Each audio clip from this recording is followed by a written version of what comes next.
Mailman gang, rise up and welcome to the first ever Growing Up with Briggs podcast episode. This is a series of one-on-one interviews with folks I find to be extremely interesting in the LEGO world. In today's episode, we have the lovely Deluxe Collectibles. Please enjoy. Yeah. So, I want to start with a question. Yeah. So, who is Deluxe Collectibles? Okay.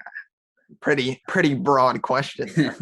I suppose it's me, and I guess that's just I don't know. I guess it's I always don't know if I look at it as more of like a brand for my YouTube or if I look at it more as me. Because obviously with my videos, I more so consider myself Deluxe Collectibles. So I guess it's more so myself and just my hobby of Lego collecting and just covering that, just kind of in that sphere. I suppose it's like my online personality. But like outside, would you say Deluxe is more of a character, or what do we see on screen is exactly who you are? It's pretty much me in all honesty. Yeah, I mean, sure, a little bit more like loud, I suppose. But mostly it's just me. I mean, I pretty much act like myself in all sort of circles. I mean, in like personal circles, I don't so much so talk about Lego and things like that because the people I'm friends with personally, like I have some friends who are interested in that, but the majority of them I'm not like gonna talk about those topics as much so. But like personality wise and everything, it's pretty Okay, sorry, it just broke. Like, I saw that for a second. I was like, I think he's frozen. so sorry. What can you pick up where I left off? Yeah, no. So basically, yeah, I think I'm pretty much, I'd say the same, like online and then in person as well. Like in my personal life, I don't think I act too much different, other than I think most people, like online, you just have more of a heightened like energy to everything that you're doing. Yeah. It always feels like you have to be like extra energetic, especially in videos like the reaction videos that I do. I feel like normally when I'm watching a show or a movie, sure, you'll have those moments where you're like in awe about something, but like in reaction videos and things, obviously you have to be commentating, you have to be like in the moment consistently. So things like that, sure, it's a little different, but just in casual videos, like the majority of mine, I'd say it's pretty much the same. And so, like, how did Deluxe Collectibles begin? I always wonder that. Like, what was your process, like, starting the channel? What led you to start the channel? How was, the first couple of days? I know you had a channel before Deluxe. Yeah, I did. I've had a few channels. I think I've had like 4 or 5 channels. My first one was a Lego channel. I had started it in 2012. And my first video, I believe, was like a Christmas haul video that I did where I got like some Lego sets, and it was like a 2-minute video of just me showing them. And then I did a couple of review videos. I remember doing one for a Lego Spider-Man set, the one with like Nick Fury's car, Yeah, and yeah. Venom's in the set. So I did that one. I filmed that with a friend of mine. And then there was like no editing to it though. It was just a film it on the All phone and raw. then just post it. Exactly. You can't make any mistakes. um, so that was kind of how that started. But that channel didn't like really go anywhere. So I started a new channel, not even really intentionally. I think it was more so just because Google had like, because originally you would have to just make a channel separate from like your Google account, but now with like a Gmail account, it would just automatically, if you went on YouTube, you just have a channel. And it didn't really start out with the intention of myself posting. Like my original channel was just like my straight up name, because that's what I had on Google. But I wasn't posting anything. I was just using it to subscribe to other channels. But then eventually I was like, maybe I'll start to just do some casual videos. It was a lot of collection videos to start. You can still see some of them on my channel, like right at the start, like my SpongeBob DVD collection, things like that. So it was very much just wanting to share that aspect of it, even with like personal friends as well. Like, oh, look, you can watch my video and see all these DVDs that I have. So it was never something that I looked at as like, oh, I'm going to regularly upload, or oh, I'm going to do this. So that was kind of how it started, I would say. It was just mainly just a casual thing where it was just every once in a while I could do something, but I never really looked at it as much of a serious thing. And I think that had to do with as well just inexperience. Like I wasn't really like editing my videos that well. I wasn't doing like thumbnails that were like super great or anything. So I didn't really think like that I could go that far with any of that. So that was kind of like the beginning. And at what point were you like, okay, I want to take this seriously. I want to like become a Lego YouTuber per se? I guess that would have been honestly probably at I guess it was like at the start of 2019, I suppose that would have been maybe, yeah. And well, no, maybe the start of 2020. It was like late 2019, early 2020. It was right around when like whenever the pandemic started picking up, because I had some free time because I was in school and everything. So more busy, couldn't really post. And then I just started like, I posted a few videos and then I was like, I was getting a little bit of attention, I suppose, very small comparatively to most people, but it was something that I was like, you know, it's just a fun hobby to do because I don't really like, I have other hobbies, but I'm not like a video game player or anything like that. So I had some free time to fill. So I was like, I might as well do this. And I'm really interested in like editing just personally. So I was like, it's a good way to sort of advance like my minor skills that I had at that point to try to get more experience with it. So I just looked at it as that as more of like a learning thing and like just a fun thing. But then I believe it was on, I think April 13th or something. That's the day when I started. It wasn't even like a planned thing. I just started daily posting. And now I've been daily posting for, I guess, like over a year now. So it was just kind of something that I jumped into, and I never wanted to make a point of it. Like I never made a video like I don't really like channel update videos obviously have a purpose to like inform your audience of if you're making a major change or something, but I've never liked doing those because I always felt like I used to do them. They're not like available on my channel anymore because I was like, there's no need for them. But I remember always being like, okay, guys, I'm going to upload this or I'm going to do this. And then I never would. And I'm like, I just need to do it and not talk about doing it. Like it just has to be the action. I completely agree. Yeah. I used to do them too. They would be like a minute and a half videos. I mean, I'm going to do this and then they just, yeah. So at what points, or have you ever felt like, oh, I need to grow, or I need to get, I need to do this so I could grow more or get this amount of views, or what's your mentality when doing videos? Like, yeah. I mean, I guess people like to say, of course, like, oh yeah, I do the videos because it's my passion. I just do it for like fun. But at the end of the day, I think everybody's sort of goal with YouTube, it might not necessarily be, of course, to like have YouTube as a job or anything of that sort, but your purpose obviously is that you want to get views. It's like someone who's making a movie. You don't make a movie with the intention that no one's going to go see it. You make it in the intention that people are going to watch it. So that was like the main sort of thing, but I've never, even to this day, I don't look at YouTube as something where I'm like, I'm pursuing this as a career. I want to like do this. Sure, I enjoy posting. Of course, I do it every single day, but it's not something where I'm like, I want to be reliant on this. I want to like make money off YouTube as my main source of income. Like it's not something like that. So it's more just a personal drive of like, I just want to do it for myself. I'm still learning new things, obviously, with editing, filming, stuff like that. So it's still very much kind of the original sort of purpose of why I started. But it's, I don't know, it's addictive almost in a way. When you post consistently so much, it feels weird to not keep doing it. So I'm always like, it's just the main sort of thing that I do. And I'm so interested in Lego and that hobby that I would already just in my personal time be keeping up with news and updates and things. Then I'm like, why not just make content off of that? So talking about Lego, let's go back to Young Deluxe. What was your, like, what made you fall in love with Lego? Honestly, like, I feel like so many people, like obviously within the community, there's a lot of people who are extremely like dedicated to Lego. There's people who are like, I was fans since like day one. I get like every set. Mine was much more of like a casual entrance into it, I would say. My first ever like Lego set, like my first set like that like I guess you're meant to build something was a Lego Ninjago one. I think I've told you. Yeah, It yeah. was like the little Coles like training one.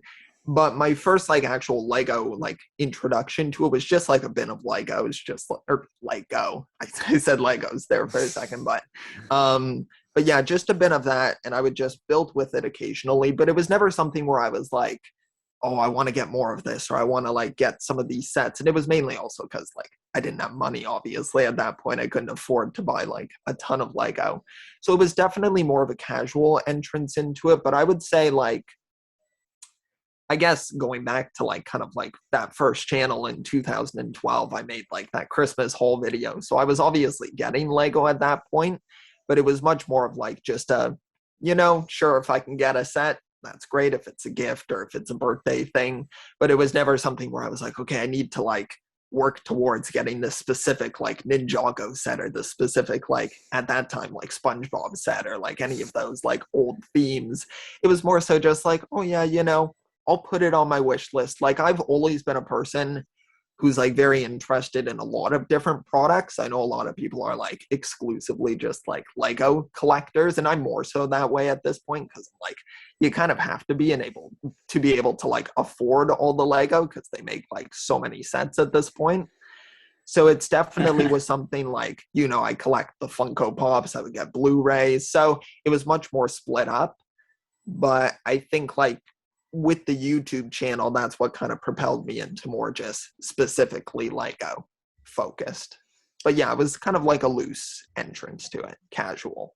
And so, and I know you're studying, you're 21, you're studying film, right? Mm-hmm. In what way That's do you right. feel YouTube is going to help you in film or has helped you in film? Well, definitely editing wise, it gives you a lot of experience because I'm constantly editing videos. So it definitely helps with that. Within like the past year as well, I bought like a professional camera. It was more so for my film classes. But I obviously get to use it with YouTube. So that's why now in the videos I'm more involved in them, like physically. I'm like in the video now. So it definitely helps with that, with like learning like how to do proper lighting, how to do things like this. I want to upgrade more equipment eventually so that I can actually have like a more professional setup. But it helps with things like that, just more of like the developmental skills, just the basics. It's nothing like too advanced that it's helping with, I suppose, but it's definitely something that kind of keeps you in the mindset of film. Because obviously in any school or classes or whatever, you're going to have downtime where you're not like in classes. So it's good to just keep me in that film mindset and just keep like learning new techniques, doing things like that. I really enjoy trying to experiment with different things. So I think that's kind of the main thing it helps me with, is that I can make a video and experiment with it in any sort of way when I might not do that with like a film assignment or something because it's going to count for a mark. I don't want to take too much of a risk because then I'll be like, what if it doesn't pay off? Like, what if I do poorly on this? So it's definitely more of like an experimental, like outside thing. Yeah, I noticed with your recent haul, well, the Ninjago haul you did. Yeah. I loved how you did that video. Just the shots you did, how you focused in on some, you quick cuts. I really like your style. Now, earlier in the interview, you talked about thumbnails, and in our friend group, we talk about you as the king of thumbnails. So I really want to know about this. Well, what is your process in making thumbnails? How, like, do you just think of them? Do you visualize them in your mind and make them? How does that work? Well, it's definitely so like I'll go back with like my experience with it because I know a lot of people use like different programs obviously for like making thumbnails. And with myself in high school, I was taking like editing classes and things like that. So I was really getting experience with like Photoshop. So I was like right out of the gate using like, because that's like the industry like standard program. Yeah. So I was able to kind of learn those base skills for that and then kind of be able to apply it for like the YouTube videos. Like for myself, thumbnails are my favorite part of the process for like YouTube video. I just love, it's really interesting because it's almost like I have a bit of an interest in like marketing and things like that. And I think it's intriguing to kind of try to figure out what will attract people's attention with the video thumbnails, but without making it like a clickbait thumbnail. Like I'm not going to make a thumbnail where it's like, oh, I put an image of like Lloyd and he's like dead or something. Like I'm not doing something like that.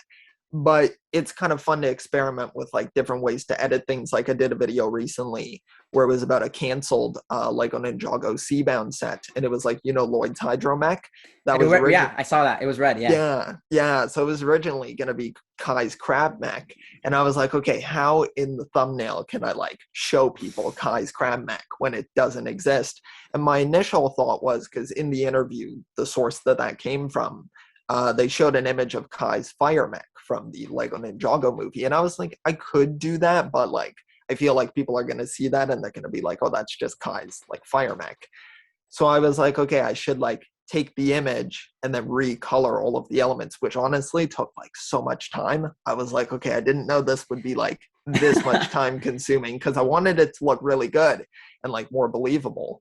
So there were a lot of elements to it. So I think it plays so much into it, because like I've watched videos on this and like larger like YouTubers, not even just within Lego space, but just other spaces on YouTube as well. And everyone always talks about like your thumbnails are one of the most important parts of the video next to like the title of it, because that's what's going to make people click on it. So I'm like, I feel that it's like one of the most important parts. So I want to put as much effort as possible. And I think it's kind of a bit of a unique spin as well, because of course, like within specifically the Ninjago community, you have people who are specifically do topics on the show or specifically do things with the sets. And I try to do a mixture of that where I'm covering the show and the sets. But the thing that I feel like I do more uniquely with the show and the thumbnails is that I use the Lego minifigures other than like just using screenshots from the show. So I try to do stuff like that so that it keeps like a consistent style between all of the thumbnails, because I don't want it to kind of look like, oh, you see this one thumbnail and yeah, like that's Deluxe's video, but then you see this other one and you're like, okay, I'm not really too sure if that is his video. I want people to be able to look at any of my thumbnails and be like, yeah, that's like his video. Like I want it to be different, because there's so many people doing, of course, Lego videos in general, that I wanted something to sort of separate myself from others. So now speaking a bit into the video making process, Mhm. what would you say is your biggest inspiration doing videos, or who inspired you the most, or like outside of Lego YouTube, what's the channel you think you based your content or inspired you the most? Yeah, that's a good question. Well, definitely, of course, like Just Too Good. He was the first ever Lego channel I subscribed to, and I'm very proud to say I subscribed when he was like, oh man, I swear he'd only uploaded like maybe like 20 videos or something. Like it was very early on that I subscribed to his channel. So I was like an OG sort of subscriber for his. So I had always like seen his videos and been like, oh, that's like so cool how he does this. I think that was probably what kind of inspired me originally to do like that Christmas haul video, because I think I had saw he did like a Christmas haul. His was like much larger than mine, but I was like, hey, like you can like share this online and like people will like comment on it and stuff like that. So I was like, oh, I might as well do that. So definitely he was a huge inspiration, and I mean still is. Like I still watch his channel and I'm subscribed. But I think more recently, like Ash and Flash is a big one. I made like an April Fool's video where I like pretended to be Ash and Flash in it, because I got a lot of comments, not as recently, but in like, I would say like early 2020, I was getting a ton of comments of people like, oh, are you Ash and Flash? Are you like, are you this guy? Like, is this like a second channel? And I was like, okay, I feel like we sound very different. Like, I mean, how you're are both Canadian, so it makes sense. Exactly. All Canadians are just the same. It's like people don't tell you that, but we're all just the same person. But yeah, so I kind of leaned into that aspect of it, but it was never really my goal, obviously, to be like, oh, I want to be like an Ash and Flash clone. Like we don't really cover the same topics, and I'm not nearly as like drawing wise as talented as he is. Like I can draw like my sig fig that I did, but like outside of that, you're not going to see like me drawing like custom like Ninjago figures or doing things like that. But it was definitely seeing his channel and just kind of being able to relate to the type of content that he was making. And I think he went to school for like graphic design as well, and that's like one of like my main sort of hobbies and something that can play into like my film program. So it was just something like that where it's like it was a similar sort of content, and I just felt like, hey, that's like really cool. Like I like his videos, maybe I can try to put my own spin and just give my own opinion on like similar things, and obviously lean into Ninjago a lot more than he does. He does Ninjago videos, of course, but it's not his primary content. So yeah. So going back to Ninjago, since you touched the topic, I know you do, like, you told me yesterday you filmed 4 videos. So like, Yeah. what is your process? Like, how do you design your videos? Like, do you may have a list? Do you script them? Do you just, what's that process like? I do have a list that I usually do make. Usually at the start of every month, I'll try to brainstorm some videos, some like larger projects that I want to try to tackle. Because of course, when you're uploading daily, you got to be able to make a balance between quality and quantity. I remember I used to, when I first started daily uploading, I think I would post like maybe 3 or 4 videos like every day. Like I was like hammering out videos. And I look back at that and I'm like, I get out like 1 video every day now. I'm like, if I was doing 3 or 4, I think I would have burnt out like a long time ago. So it's kind of achieving that balance between that. Um, Honestly, while talking there, I completely forgot the question that you asked. Like, what's Could your you repeat process it then? like? Like, The process, yeah, yes. do you script your videos? Do you film your? Well, I know your films are first. Um, Editing, what's your process of editing a video? yeah. So no. So yeah, I don't script out my videos. I think I've done 1 scripted video. I did like a review video for the SpongeBob movie for like the newest SpongeBob film. That was a long time ago, but I did that. But I don't script out my normal videos. That would just take too much time to be able to do it daily. So I kind of just like, I'll try to find some, like, obviously, if there's new news, if Ninjago sets have been revealed, it's a pretty clear cut thing. I'll usually do the reveal video with the sets. I'll do a ranking video for all the sets. I'll do a ranking video for all of the figures from the wave. And then that'll be about, it's like 3 videos for when a new wave of Ninjago sets get revealed. And then outside of those sets, for other themes, I try to cover Marvel stuff. I try to do DC whenever there's stuff for that, even though it isn't nearly as common. um, Monkey Kid, I try to do stuff for that. I want to get more into that eventually. It's just a whole planning process of how to work it into the schedule. And then, like, obviously, Ninjago is the bread and butter of it. So it'll be like on Instagram, I follow a lot of people who obviously cover Ninjago stuff. So, for instance, that interview with like the Kai's Crab Mech, like, I've done a lot of videos on that interview based off of that, just kind of elaborating on the topics, giving my own sort of thoughts on it. So it's kind of a process of that. It's just finding a topic and then just seeing how I can kind of like adapt it into a video. And also just at the beginning of the month, trying to make those overall videos. Like, oh, this month I'm going to try to do a ranking video for every Lego Ninjago season, or I'm going to try to do a minifigure ranking, like the larger videos that I know are going to take like probably 2 or 3 days to work on. So I like to try to plan those more in advance. But honestly, it's just like kind of a day by day thing most of the time. Sometimes I'll wake up and I'll be like, okay, what am I going to do today? Like, what's the video going to be? There are days like that. I try to do it in advance. That's why I film like 4 videos in one day, because I was like, okay, I just got to sit down and get this done. But yeah, most of the time it's just go on Instagram, go on Twitter, look at the news just in general and be like, okay, what can I do? And if I can't find something, I'll be like, okay, what sort of theory can I come up with for like Ninjago 2022? Like, what can I talk about? So it's just kind of that. And it's kind of good. Like, I know a lot of people right now are like, oh, it's Ninjago drought. Like, there isn't very much content to cover.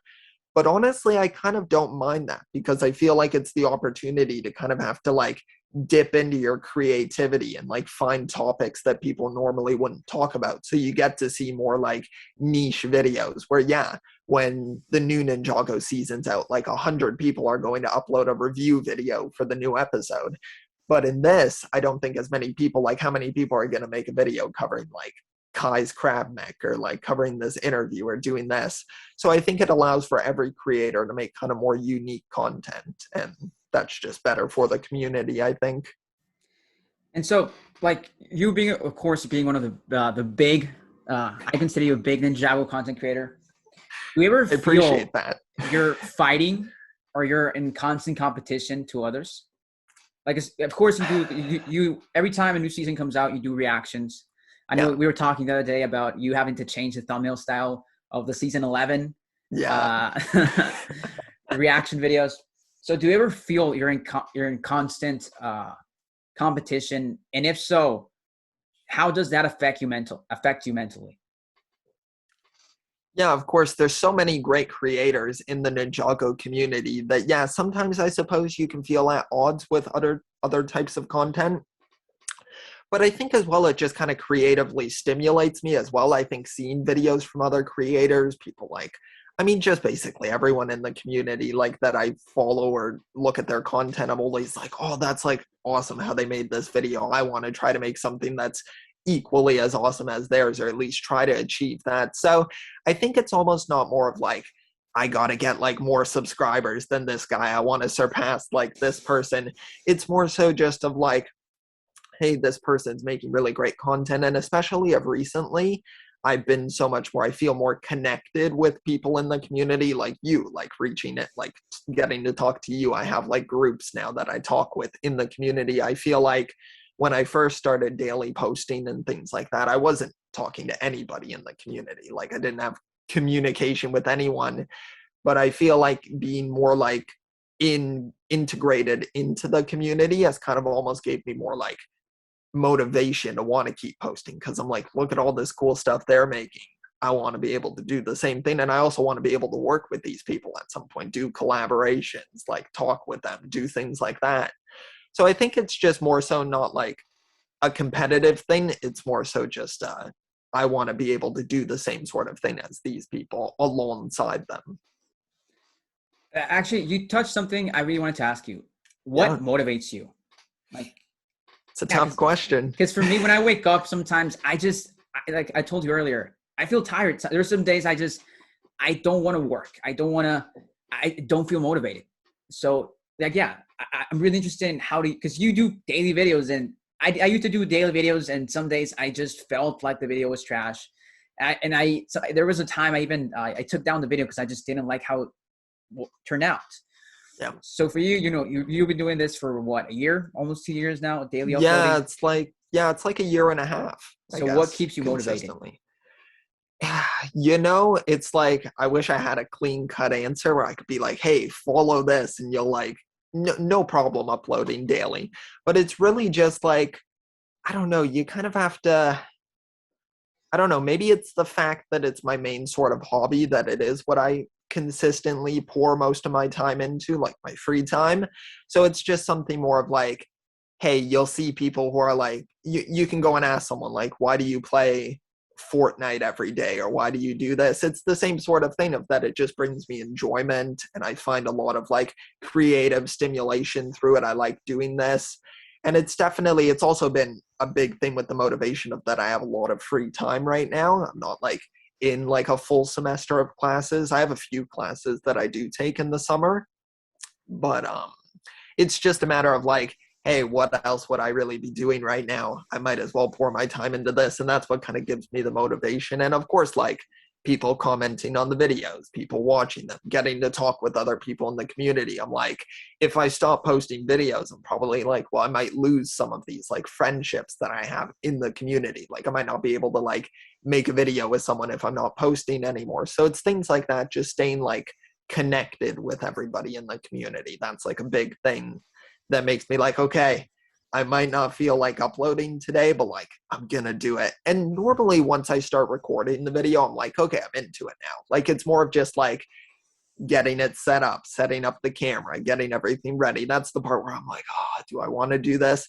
But then once I'm doing it, I'm like, okay, I'm in it. Yeah, that happens to me too. Like sometimes I just don't want to do video. I have the script, but it's just, the thing is setting up,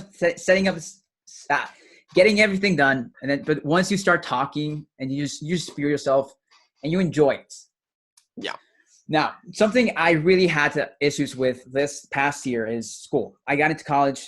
You're 3 years in college, right? I'll be going into my third year. Yeah. So how do you deal with full-time classes and making daily content? That is the tricky part. I technically haven't really, well, I guess I have dealt with it, but in a different sort of way. Because of course, with what's going on in the world right now, my previous year of school, because I went in my first year, I was able to complete my first year entirely like in person, which was really good. But then my second year was completely affected by that. So all my classes were online. So it gave me a lot more opportunity that, hey, I'm done a class on Zoom. now I can just film a video. It wasn't a process of like, oh, I got to drive down to school, then I got to drive back, and now I'm making a video at like 10 at night or something. Like, I'm able to kind of make the time. I'm of course very happy that things are going back to normal and I'm going to be able to go back in person when I go back for my next year. But I'm also in the back of my head, I'm like, okay, how am I going to be able to balance this? Like, uploading, I don't know if I'll be able to keep up the same sort of consistency. I'm not going to stop, but it's just a matter of like, will I be able to upload every day? Because that is a challenge, of course. And the priority is school and doing that. So if I can't make time for it, then I'm not going to be able to make a video every day. Okay, you said something that I related to deeply. Being in quarantine, of course, you're in class, but you can also look at Instagram news. There have been times where I was in class, I saw news, and I did a video while I was in class. Did this happen to you? Did you ever like just mute a class, record a video, edit it, hear the class, post it? And if so, like, what was the video, or do you remember the news? So I think I did this once. I wasn't like, I was in class, but luckily we had like a 15-minute break, and I was like, okay, it's time to like slap out a video. I think it was like a Marvel news video. I think it was something for that. I don't know what sets it was. It wasn't like super recently, but it was something. It might have been like, I don't even know really what sets it was. It was a news video though, on some news sets, and I was like, okay, I gotta get to this really quick.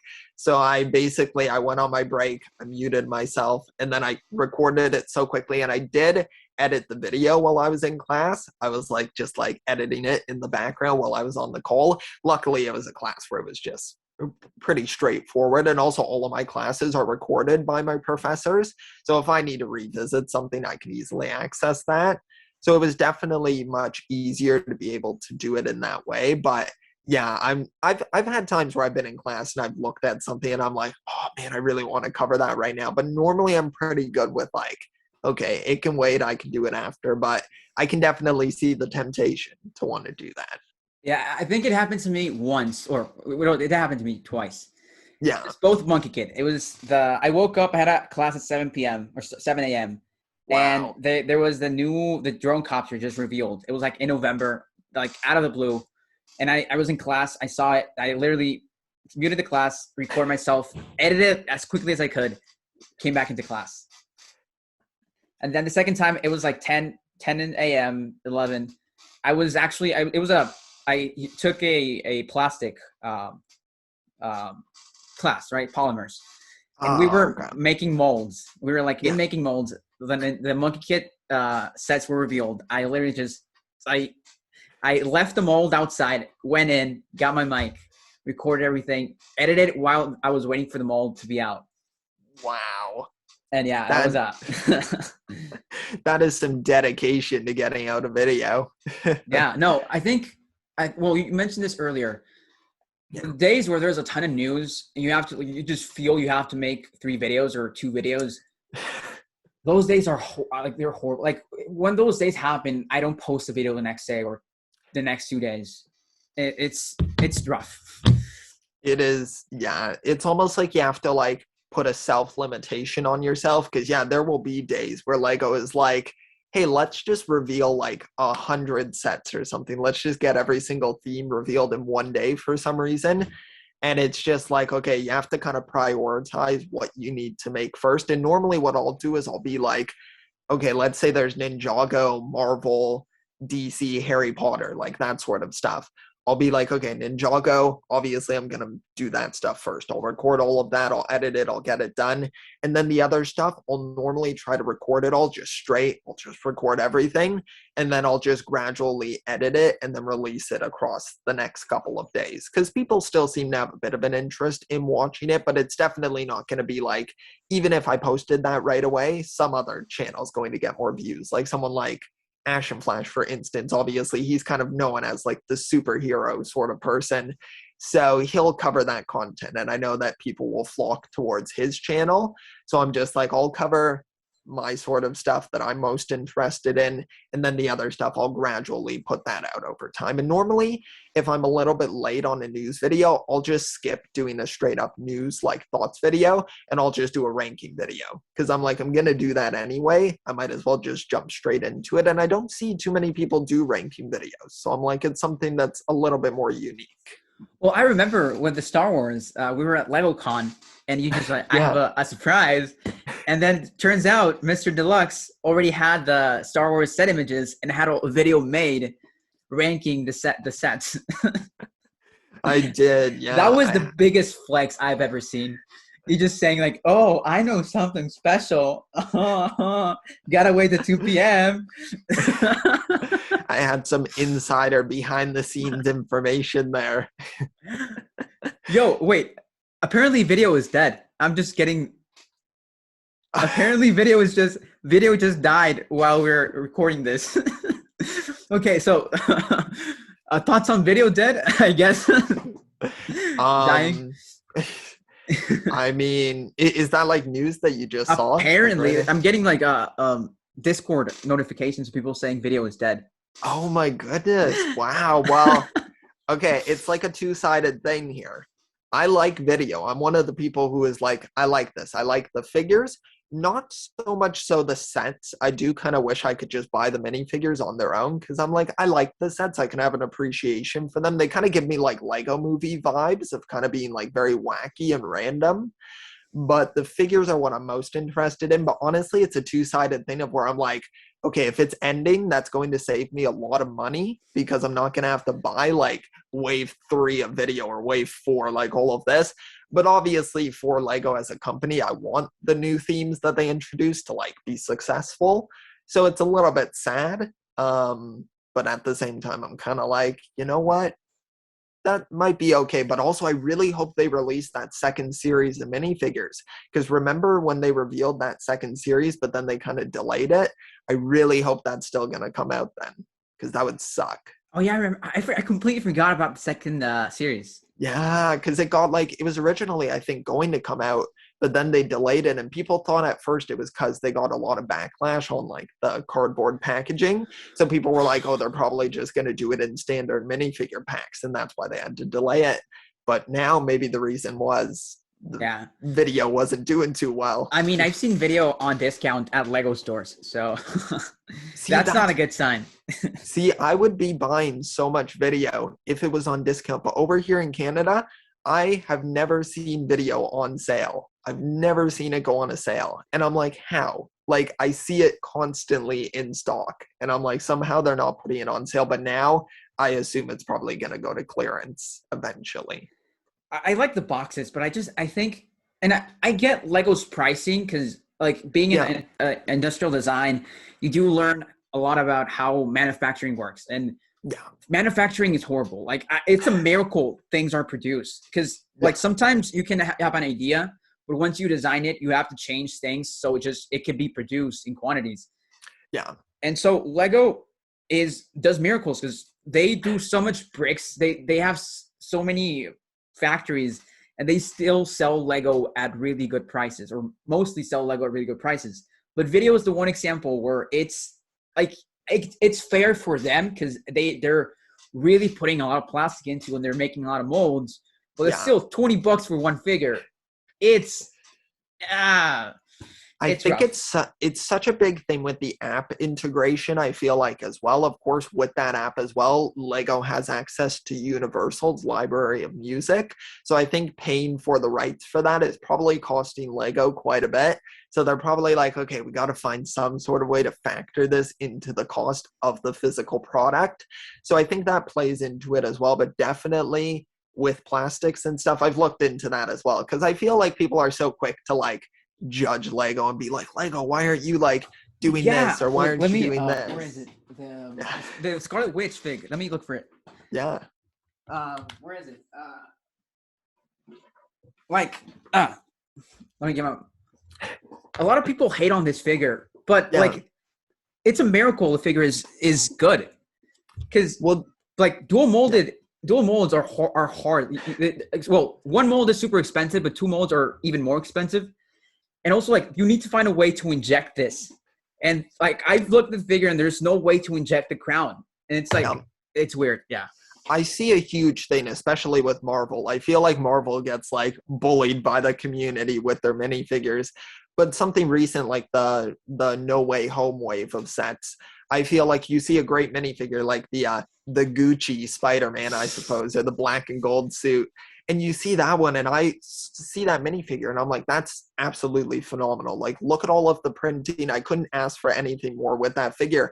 But then I'll watch other people's videos, and I'll see people like, oh, but this, like, obviously I get it. You can complain, of course. You're entitled to your opinion, whatever that is.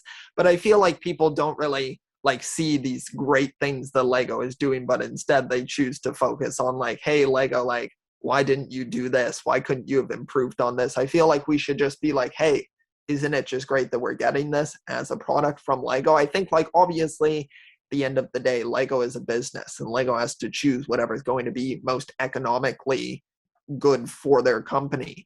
So whatever they're doing, I think with the consistency that they're able to keep, I mean, nowadays, especially in 2021, we're getting like more Lego sets than like we've like ever gotten. Like, there is so much Lego, like, it is absolutely crazy. So I'm just glad that they're able to keep up such a consistent quality with their product, but they're also able to manage with the quantity of it as well. So I think it's just impressive. We're also getting extremely detailed prints. Like, back in the day, I remember the first minifigure I had with side printing or arm printing was Darth Maul, from like the Mandalorian speeder. That's Nowadays, right. it's like side printing is pretty common. It is. And people really still like they hate when, like, oh, when one figure doesn't get side printing or arm printing, it's like, wait, what? Lego, you're cheap. And it's like, dude, like, that used to not be an issue, but now when minifigures don't get or arm printing, it's like huge. It's like huge issue.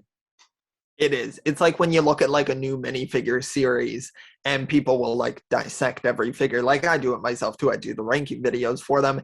And you'll see like, oh yeah, great minifigure. Like 11 out of the 12 figures are amazing. But then it's like, oh, but like that one, no, it doesn't have sidearm printing here. Or it doesn't have like side printing here. Like, Yeah. it's like, So, okay, we're getting into fan hate. So I really want to talk about this. Have you ever got hate on, like, because I've gotten hate comments. I get like, I don't get them as common, but like on videos that do really good, I get like 1 or 2 or 3 or 4 like comments of like really aggressive comments.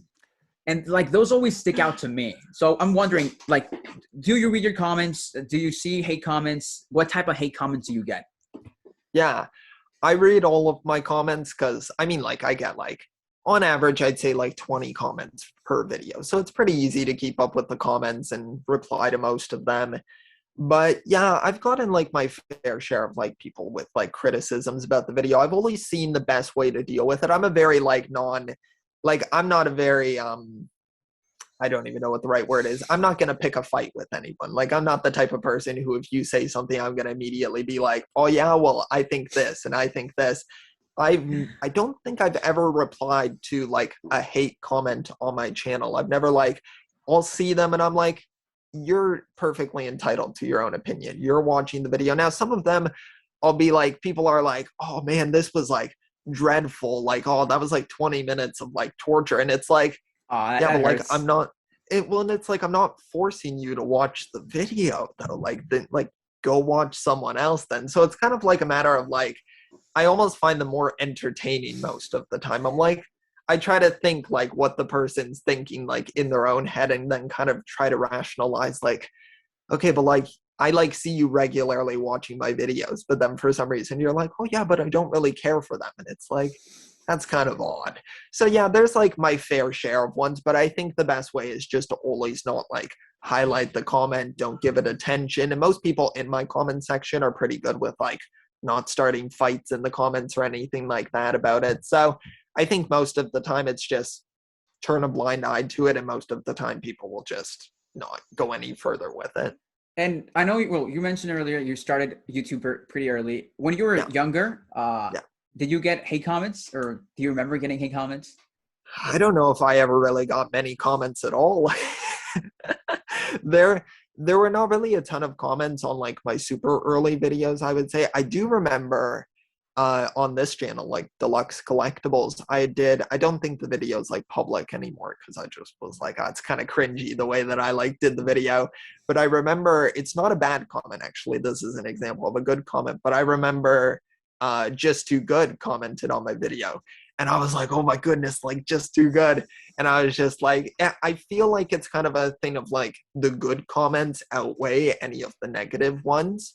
That I think it's like just put more of a focus on those positive comments, things like that, when you get recognized by someone, or like you have like this, someone comments on your video like, oh, I look forward to like watching your video whenever you upload.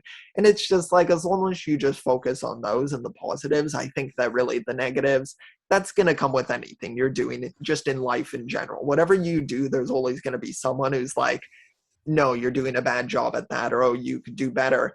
But I think that's just a part of life, and that's just something that everyone kind of has to accept. And of course, there's a certain level. I mean, if people are being very rude to you or something, then I think there might be like times for action to be taken with that. But at the level that I've seen it on my own channel, it's never been something where I can just ignore it and it'll just solve itself. Have you ever blocked someone? Because this, I think I told you this. There was this one comment that it was a death threat. I got a death threat. I didn't tell you. That's not good. So no. I made this video back in I think in December, because I was just ranting because about the Overlord Dragon. I didn't love the wings, and I was just ranting about the Overlord Dragon wings. And the video was titled "Fixing the Overlord Dragon." Yeah. I never like it was envisioned like a two-parter. It was like part one, I do the like just complain. Part two, I fix it. I never did part two because I lost interest in like arguing. Yeah. And that video for some reason did really good. And it's one of those videos that you like. It was a very lazy video, so I'm not really like it. It kind of bugs me that video did so good, and so many people saw that video and they're like, oh, so now they like, because first impressions matter, and that was the first impression for a lot of people of my channel. Yeah. And on that video, and what bugs me about that video is that video still gets viewed today, and that's a video I made 6 months ago, and so. I still see comments. I see a ton of hate comments. Yeah. There was this one video. People like there was just like it was video. It was this series of comments. And this guy, I think it's a kid. Yeah. And he was just commenting like how horrible I am and this, that. And then I replied, "Cool." And he just started going out and replying to the same "cool." Oh no. And I just said, like, I commented again, "Cool." And he just said, "You deserve to die." Wow, that is just, yeah. And that's so like I blocked him. I blocked him. So have you ever blocked someone? Never for a reason like that, which that's definitely not something that should be tolerated at all. If I ever saw something like that, I would block it, because stuff like that is just to the next level of negativity. But I've had people who have like spammed comments and stuff like that. Most of the time YouTube's pretty good with like I don't know the word, catching that stuff. So they'll put it in like the spam comment section so you don't really see it. But I've had ones where it slipped through where people will like spam a bunch of stuff, and then I'm like, I'll just block you, especially if I see it done repetitively on multiple videos. Then I'm like, there's no point in this. But I've never had stuff where it's been like a negative thing where I'm like, oh, I need to like block this person. Fortunately, I'm very glad for that. But yeah, no, I think there's definitely, if it's taken to a level like that, it is important to stop it at that point so that it doesn't get out of hand, because people like that are just, they're most likely not going to change their opinion and like apologize for what they've said. So it's just better to just block them, and then you don't have to worry. Also, have you ever gone through your spam section? Because I do this like every once in a while, and I find the weirdest comments. I feel like my channel went through a weird phase. I don't know if it was like, because YouTube is very weird, like with the algorithm and who they'll recommend your videos to. It's obviously something that I don't think many creators even understand, because YouTube obviously isn't going to tell us how they do it. But I went through like a weird phase where I remember my videos were like getting like a lot of just weird and random comments, like stuff that wasn't even related to the video. And I think YouTube kind of recognized that and put it in the spam stuff. So I've looked through stuff and I'm looking at it like, I'll get questions randomly where people are like, I can't think of like a good example. I'll get questions even sometimes where people are like, do you speak like Portuguese, or do you speak like Chinese, like random languages? And I'm like, okay, like that's fine to ask. Obviously, maybe they speak that language and they're like, can you do a video speaking this? But I'm like, when have I ever even, like, I only speak English. Like I'm not skilled in like linguistics. I can't speak a ton of different languages. So random stuff like that, where people will just ask, like stuff like the Ash and Flash thing, get a lot of weird comments like that, or I used to. So it's just weird questions most of the time where I'm like, this isn't even related to the video. Like I got, I think recently something where someone was like, oh, I forget what it was. I always forget the spam comments. That's the thing. I never remember them correctly, but there's weird ones just in general. No, something happened to me recently that, well, I did my face reveal 2 weeks ago, and apparently I looked like Just Too Good. So people start saying like, oh, you look like Just Too Good. Nothing wrong with that. And it's like, and my response is, it's only because I use glasses.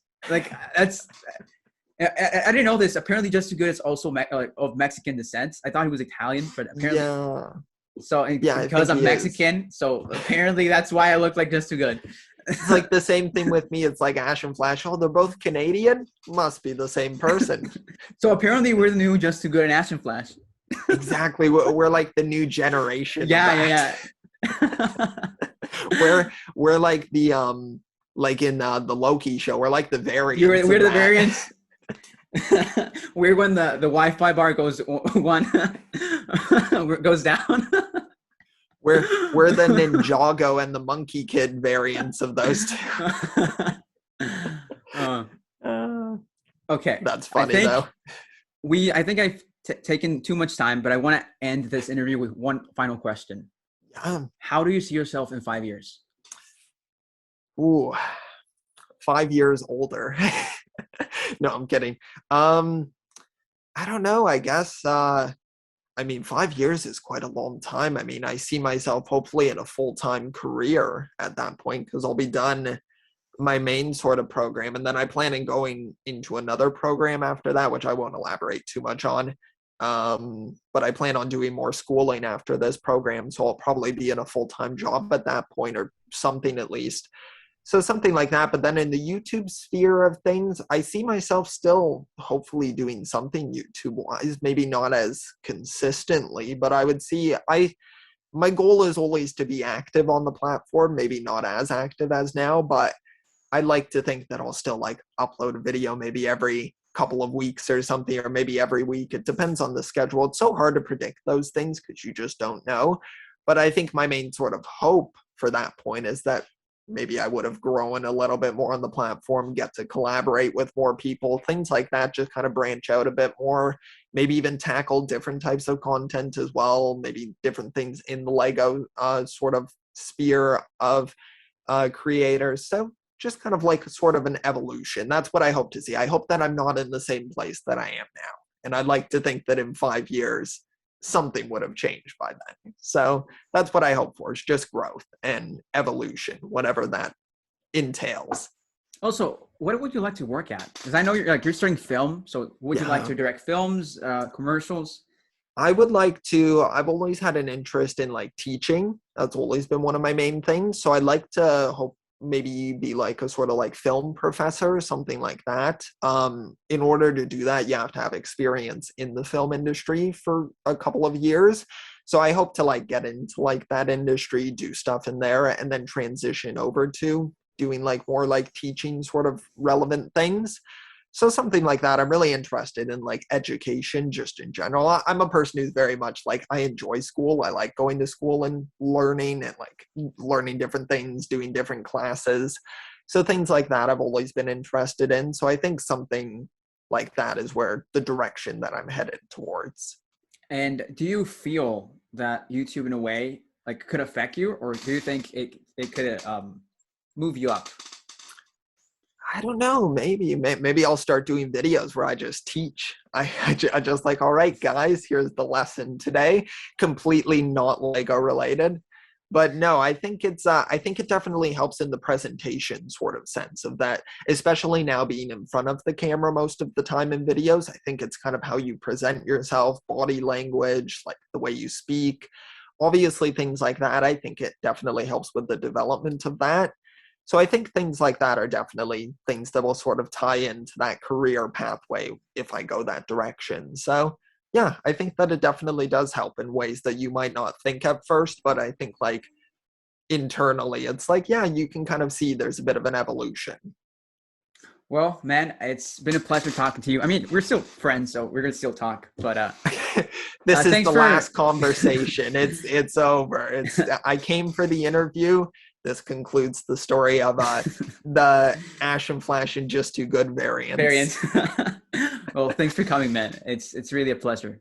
Yeah, no, thank you so much for having me. I had a lot of fun doing this. It's the first time I've ever really done like a face-to-face talking video, other than like when we did like the live stream, but like pre-recorded sense. So it was a lot of fun. I'd be happy to do any other sort of collaboration. I know you want to do like other creators, of course, for this like podcast and everything, because of course you're not going to bring me back on to interview me about the same things. But no, I love doing like collaborations in the Lego spectrum, just about current topics or whatever. So yeah, no, it's been fun.